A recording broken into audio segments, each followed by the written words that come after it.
Are septic tanks inherently evil? He thinks so.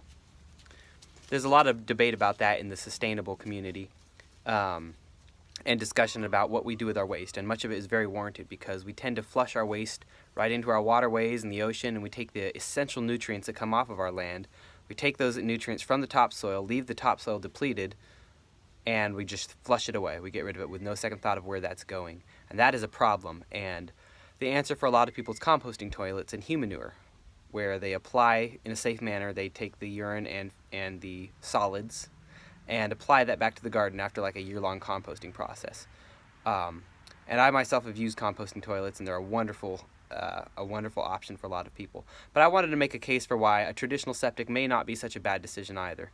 And so here on this home site here, this is Hollowtop Farms home site.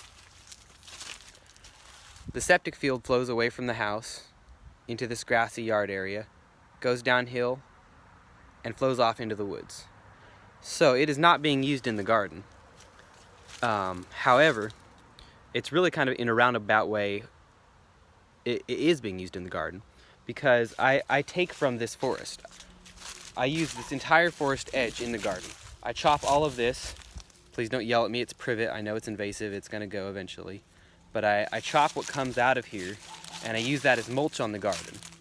And then I also take from this wood line grasses, and I feed them to my non-meat rabbits, the ones that are just the breeders. And so I think it's a kind of simple and elegant solution in a lot of ways with what to do with the waste, because it actually is getting used. I'm using it as mulch, and it's feeding my animals and all sorts of things, but it's kept directly out of the food chain, so I don't need to worry about composting, because what happens is all of these nutrients are flowing through this yard, nutrients being poo and pee, and it's feeding these trees, and it's enriching them. I'm also going deep in the woods and taking a lot of sticks and things like that, which I'm using in my garden. So this is a way that I am giving back to the forest that I'm taking so much from for my garden and regenerating it. And then I'm taking all of that biomass in the form of sticks and leaves and grasses, and I'm applying it to my farm. So I just want to make that little simple case for the septic system, and why, if it's directed properly, it's not necessarily a bad thing. You can still be harnessing those nutrients in a really effective way. So this is just a Saturday video, or Friday. It's Friday today. This is a Friday video about poo and pee. I thought it would be relevant to those of you who are trying to figure out how to dispose of your waste on your homesteads and who are designing communities or houses.